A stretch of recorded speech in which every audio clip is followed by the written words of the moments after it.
everyone. So here today to talk to the Alternative Board, to find out more about what they do from a franchising perspective, but also to talk a bit about the benefits. So just by way of brief intros, do you guys want to introduce yourselves? Sure, yeah. So I'm Ed Reed. I'm the MD of Tab. I've been in Tab for 15 years now, pretty much half of it as a franchisee originally, and then half as the master franchisor. Oh, I'm Mags Fuller, FD at the Alternative Board. I've been in Tab for the half that Ed's been a master franchisor because we are joint master franchisors. fantastic. So you both just said Tab.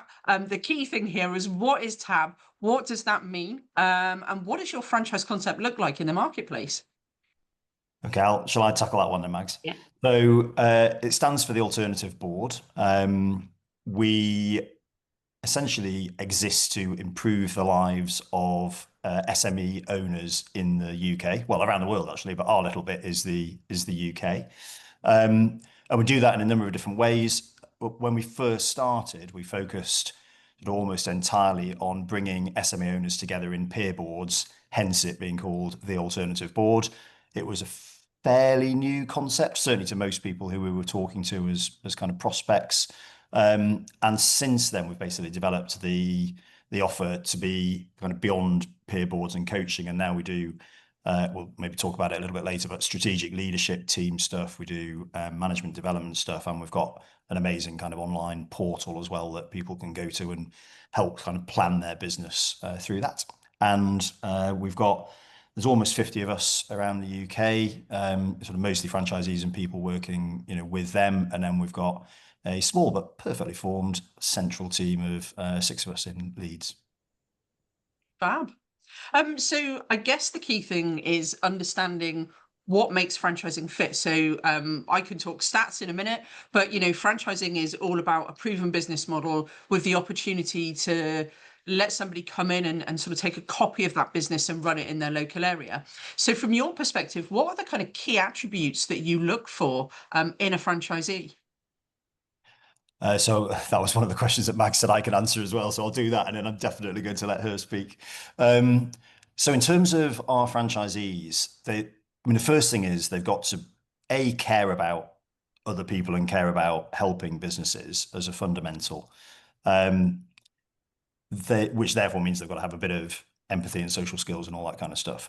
But fundamentally, they've also got to have really, really good business experience. So people broadly come from one of two audiences. One is a kind of a corporate career where they've decided enough's enough and they've had enough of the office politics and kind of want to do something for themselves but not by themselves, the kind of classic franchising phrase. And often that sense of sort of wanting to give back. So they've typically done relatively big jobs in that scenario. And then we get other people who have already owned their own business, potentially sold it, realized kind of how hard it was and how relatively poor I think some of the business support out there still is, and they kind of get what we do, and therefore they're attracted by the idea of doing something like running a Tab franchise. So what does a day in a life of a franchisee look like, Mags? Varied, I think is probably the key word. Can you remember back this far, Ed, when it was you? I think, there'll be definitely mostly member facing or client facing time. They might be running a board meeting, which would take half a day. So they'd have 5 or 6 business owners around the table. Running a board that is probably not like a board most people are used to. Everybody has equal airtime. They can bring their challenges or their opportunities and get real world advice from other people around the table. They might also be having one-to-one sessions with their members. So in between the boards each month, they'll have coaching sessions with their members where they might work on specific areas of the business, or actually the sort of, the more personal side of things in terms of where the business owner wants to take their business in order to be able to get what they want for it out, for their own life. And then, at all stages of franchisee's life, they'll be, spending time on business development. So they'll be getting out, meeting people in their area, either through networks or referral meetings, and just getting out there to see who are the other business owners that they can help out there. And then they'll probably be spending a little bit of time with us as well at various times through the month. We are known for being quite close to our franchisees, so or they might think we pester them, but we like to call it support. So yeah, varied really. And I think probably one of the key things is their day is up to them to manage, which often they haven't had in their previous corporate lives. It's sort of, they've had stuff put in their diaries that, they then have to react to. Whereas in Tab, it's very much a day that they can plan around it. Ed's probably thinking I've missed out one of the key things, which is possibly a game of golf or a walk in the afternoon. And I think that's one of the key things as well, is that they do have time to have their own sort of, personal life as well, which is one of the attractions, I think, for, for people running their own business anyway, isn't it? Yeah, I think that's the great thing about franchising. If we just touch on some of the benefits of it, they get access to this proven brand and business system, but it gives them the opportunity to do something that they really love and build that around actually real life. So we often hear franchisees say, it's great now that I can pick my kids up from school. I don't miss a sports day. We do quite often also hear about the golf course, I'm not going to lie. And you guys do an amazing job as the BFA. Do you think franchising is becoming better understood? Because I still feel like when someone who doesn't know me at all asks me what I do, I'll talk about it and then talk about franchising, and you still sometimes get that kind of slightly glazed over look of like, I don't want to admit I don't know what it is. Yeah, I find it really frustrating. For us, it's about the promotion of franchising. It's the one thing that our members say they want us to do more of. And it's not about them as individuals, it's about brand franchising. So we've done myths and facts campaigns and all sorts of different stuff to try and get franchising more at the forefront. And I have a huge passion for wanting to get it to the next gen. We've got less than 7% of franchisees are under the age of 30 in the UK market, and that's really disappointing. It's an opportunity for them to get, as you've already said, into business for themselves, but not by themselves, because it's not just about the backup and support of you guys as the franchisor, but the network of franchisees that sit behind them. But yeah, I think there's still myths. I still think that people don't understand what it is. And when you look at franchising in the UK market, it's not small business. We turn over £19.2 billion as a sector, which is nearly 1% of UK's GDP. There's more than 54,000, I think it is, franchise units now, operated by something like 22,000 franchisees. Over 1,000 systems. It's a huge machine in the UK, servicing lots of different areas, with everything from, like you're saying, business coaching through to domiciliary care, children's activity franchises, drain cleaning, domestic cleaning. It extends, far and wide. And I think some people just look at franchising and think, QSR, they think McDonald's, Costa, Burger King. And it goes a lot further than that. So, we say it's an accessible business model, and there is something that somebody is going to be passionate about. It's going to be represented in some way. Do you think there are any, or are there any sectors that you can see as being sort of, coming into franchising or really starting to motor within franchising? Personal services as a sector has grown quite substantially in the last, between the last survey and this one, there was a huge a growth curve, and that was predominantly, we've seen a lot of children's activity franchises coming into franchising, but also, into the BFA, and that's servicing, where there's been government cutbacks from the school's perspective. They're kind of franchising plugs gaps. It was the same with domiciliary care. There was cutbacks for support with the elderly. People want to stay in their homes for a lot longer, and we've seen a huge rise in the number of dom care brands in franchising. So it has been the growth in the personal services sector. Store retailing has dropped off a little bit, but again, we're seeing, big brands, One Stop have gone down the route of franchising.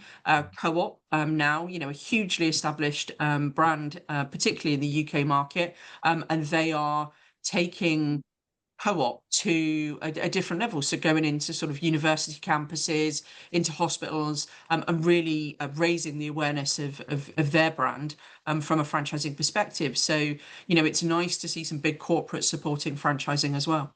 Yeah, that's brilliant, that, isn't it? That a model that sort of you'd think would be so established in terms of its sort of command and control, and we're a big retailer and this is how we do stuff, and then actually, enabling people to get into business ownership and run stores. It's brilliant.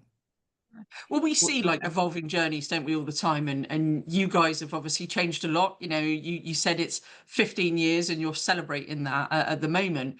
You obviously had individual journeys coming in. As you said right at the start, franchisee turned franchisor. Talk to us a bit about that.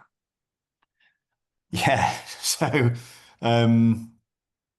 honestly, I was fairly terrified of making that move, actually. But I mean, for lots of different reasons. One, I really looked up to the people who we bought the business from. I felt like they were very, very big shoes to fill, and that was going to take a lot of effort and a bit of luck, and definitely having Mags alongside me, because initially it was sort of me that they'd approached, and I definitely knew I didn't want to do it on my own. And that was 100% the right choice.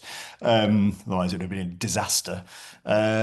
So yeah, and I think probably the hardest thing to navigate from being a franchisee was just, my relationship kind of changed overnight, or it could have changed overnight, with all of my fellow, who had been my fellow franchisees.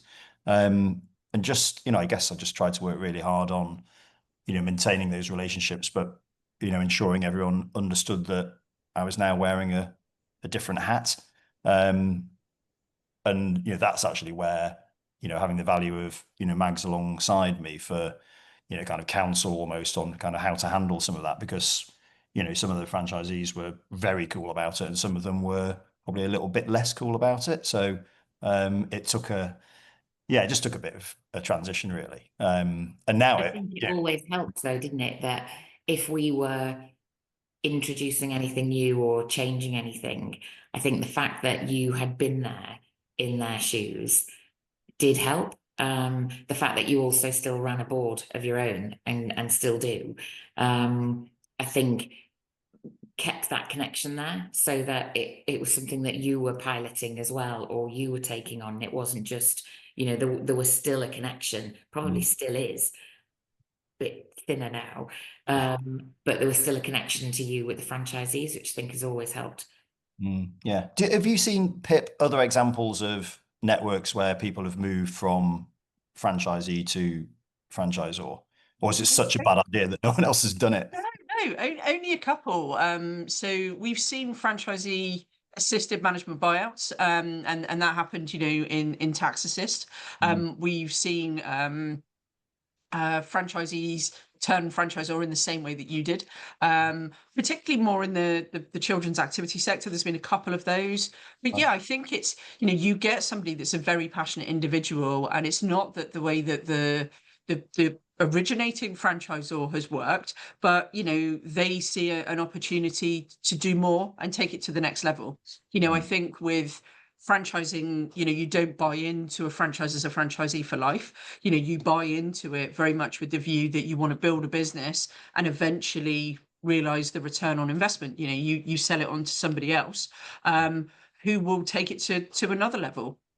Yeah. The original founding franchisees in a brand aren't necessarily the same type of franchise or franchisee that a franchisor will look for 5-10 years down the line. They evolve, they understand better what good looks like, what the key attributes are that they're looking for in a franchisee in their brand. I think that's the same with franchisors. The ones that are the founders of the business and start it and build it aren't necessarily always going to be the ones that take it past 15, 20, 30, 40 franchisees.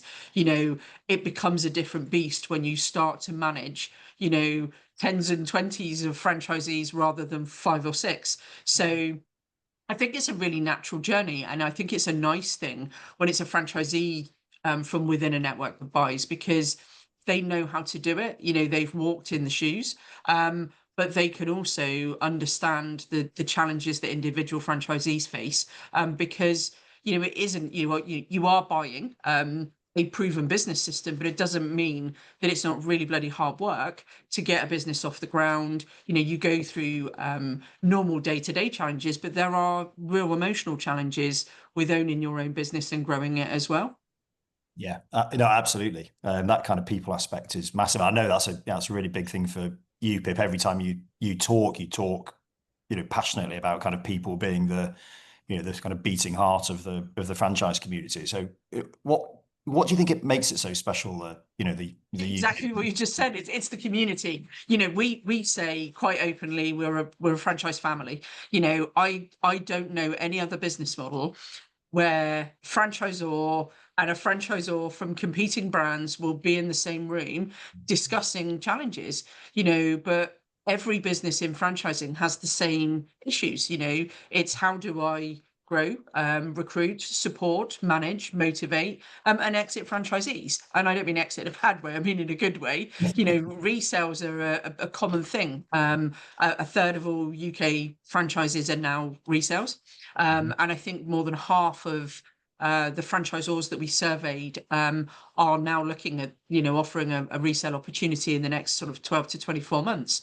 So, there is that kind of natural churn element in a positive way. But, people don't always know how to do that. It's quite a complex process. You want to make sure that if a franchisee is selling, they're selling when they're on a growth curve, not on a downward one. Yeah.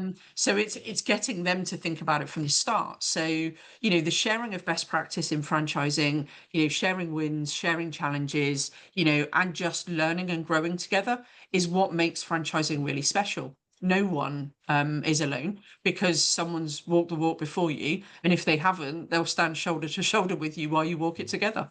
Yeah, and you just feel that in every room you go into. Any of the events you guys put on, there's that immediate, just sort of welcoming warmth, and you can talk to anyone. You have the common thread to talk about in terms of franchising, whereas your business models might be, completely different in completely different sectors, but everyone is willing to share and some really, really probably open conversations, which is unbelievably valuable. It's But part of people the stuff that we select do. into that sort of thing, don't they? We see Yeah. that in Tab. The people who want to share, regardless of where they're coming from. And I think that's a self-selection just into the franchising community as well. And that's, if you expand on that, Mags, looking at the way that you support franchisees and keep them engaged, from our perspective, we keep franchisors engaged by getting them together, by sharing know-how and best practice. What do you do with franchisees? Because, each of them will have different things that they want to engage in and get motivated by. So what does it look like in Tab? The same, actually, and we sort of try and walk the walk that we do with our members. So all of our franchisees, right from the very beginning, I guess it starts with the initial sort of training when they come in, so they know they're not alone there. We are sort of, well, I'll have like 2 weeks in the office with us first of all, but then for the next sort of first year of their life in Tab, they'll have a mentor assigned to them. They'll have experienced franchisees go out into the field with them for their first sort of few weeks meeting prospects. So they know from the start that there's a support network behind them. But then even, somebody who's been in Tab for 15 years, all of our franchisees sit on their own peer board. So they meet every month like all of their members do, and they'll bring their challenges and their opportunities, and they'll get the real world experience. So you'll have potentially a new person talking about business development, and an existing or a longer term franchisee talking about retention of clients, or how can I freshen things up because I've had these members for 10 years now. So they have that on a monthly basis. We also get together sort of a couple of times through the year. In fact, we've got one session coming up the end of next month.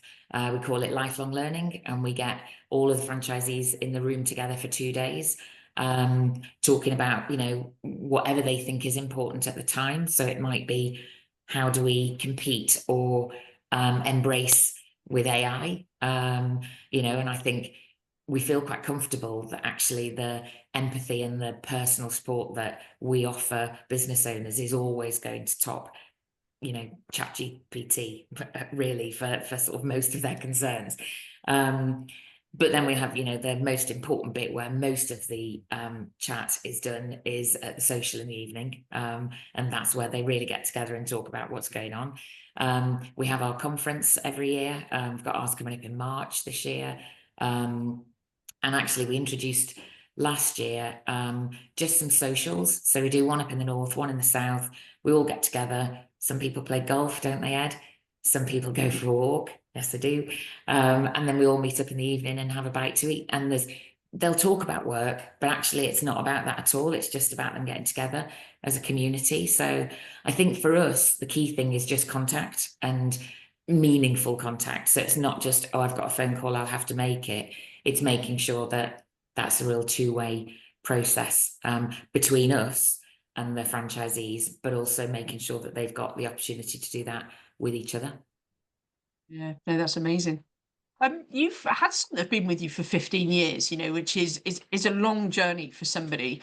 What's the hook? You know, why do they stay? Why do they keep working with you guys and maybe not going off and doing it themselves? You know, it's one of the things that, you know, is really important in franchising, that there is that kind of fundamental, that's why I want to stay with this brand and that's what I get from it. What's your hook? I think there's probably two things. One is they just completely love what they do. The relationships that they form with their, you know, with their clients are, you know, are just magic, actually. You know, some of the relationships I've still got with my clients, you know, they're effectively sort of legacy clients from when I was a franchisee, and you know, they're so, you know, kind of deep, and I mean, they're great fun actually as well. But you know, that's one reason, relationships with clients, and then the other one is what Mags was just talking about, the community. You know, I think a lot of the more experienced ones love that kind of giving back and feeling like they're almost nurturing the next generation, which is really nice, because we certainly don't feel like the burden all falls on us to do all of that. We just look around our kind of most experienced people, and they've almost just got their hands up straight away, going, yeah, we'll help, which is pretty cool. I think that's both ways though, isn't it, as well? Because the more experienced ones, when the newer people come in and they've got fresh ideas and you know, a bit more probably a bit more hunger because they're in building mode. I think that often spurs some of the longer term franchisees to think, okay, I haven't tried that before. And they are essentially, you know, we talk about lifelong learning, but actually they are the sort of people that do want to just continue to learn. So, and I think they appreciate that they don't just learn from other people with lots of experience, but it's the new people that are coming in that they can learn from as well. Yeah. Pip, how do you see the next kind of few years as sort of, I guess, the challenges and the opportunities for for us all in franchising? You know, I think one of the biggest changes that we've seen is the way in which franchisors recruit. And recruitment is always a challenge. It's there are a set amount of people fishing in a pond, looking for really hungry, driven, motivated, and passionate individuals that they want to become franchisees.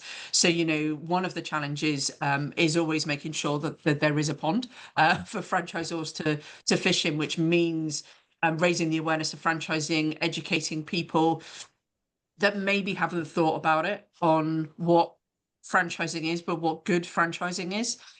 What our members commit to is our code, and doing things in an ethical way, and supporting franchisees in the right way. So making sure for us that franchising is on higher stakeholder agendas. I think we are certainly working more proactively than we've ever done before on building relationships at a government level.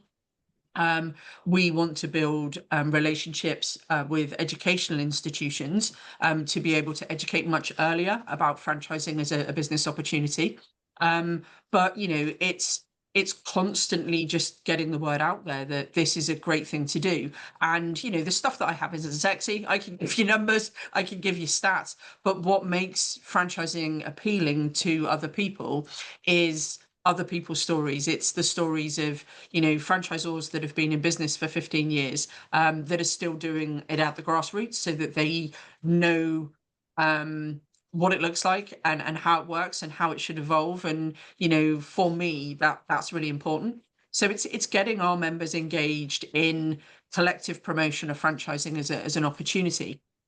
I think the route ahead is really rosy from a recruitment perspective. As I said, it has changed, and franchisors now are looking for more people that are aligned to their brand, their vision, their values, as opposed to, do you have enough money to buy our franchise? That's changed a lot. So I think over the course of the next 5 or 6 years, I think we will see more franchisors investing in leadership and proper coaching for both them and their franchisees.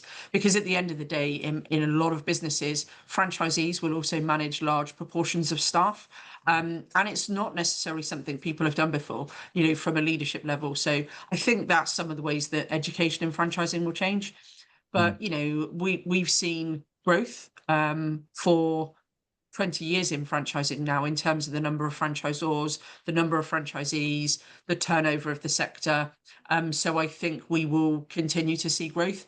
We are seeing a shift in more resale opportunities now as franchising matures in the UK market, and we are seeing franchisees that want to build bigger businesses, empires of their own. Multi-unit franchising has taken a huge growth in the last 5 years, in the sense that the mean number of franchisees, or the mean number of units that a franchisee is running, went from around about 4 to upwards of 10 now, which means that they are wanting to build bigger businesses, and some of them are looking to go multi-brand. And that's, for the franchisor to embrace or not that journey. For some businesses, multi-unit franchising isn't the right route. For others, it absolutely is, but there needs to be a balance in knowing that that franchisee is ready to take the next steps, because running multiple franchises is very different from running one. So I think there'll be a lot more training and education on multi-unit franchising too. And who might do that? We can certainly do it, but no, we're looking a lot at that. One of our big growth areas also is franchisee membership. As an association, we've been around since 1977, so we'll be 50 in a couple of years' time. And we as an association took a proactive approach about 5 years ago now to franchisee membership. We've always supported franchisors, advisors, and suppliers came into the marketplace, and we've worked with them for a number of years.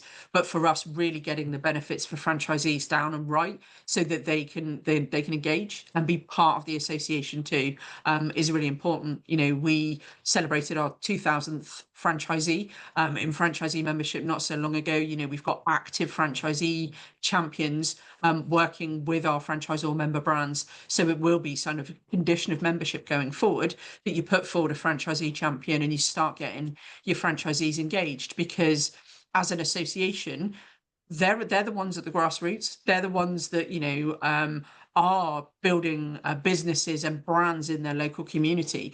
So we want them to be a part of the BFA space as well. Yeah, that's really cool. I love that idea.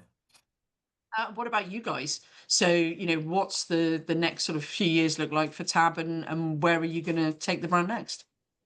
Yeah, so I think I feel really excited about it, energized. We've just got more strings to our bow than we originally had, and I think for potential new franchisees that makes it more exciting, but actually it makes it more exciting for us as well, as the team who are supporting them, because there's more to think about, there's more opportunities, just more dimensions to it. So and the beauty about our market is that's always going to be there and always going to be needing support. We're we're so passionate about, you know, SMEs being the, you know, the kind of the absolute champions of the UK economy, and you know, the fact that so many of them are actually franchises as well.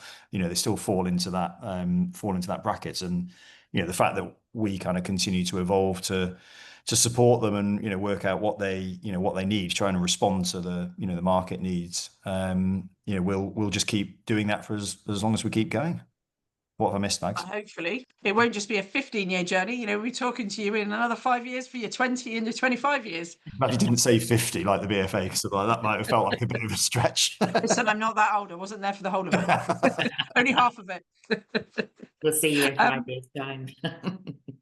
Joe, it's been really good talking to you both today. And I think it's a really good exploratory for someone to listen to this and hear more about kind of franchising and how a franchisor brand is growing. So thanks very much for taking the time to chat. Yeah, pleasure. Always great to talk to you, Pip, and we will certainly see you at the conference soon.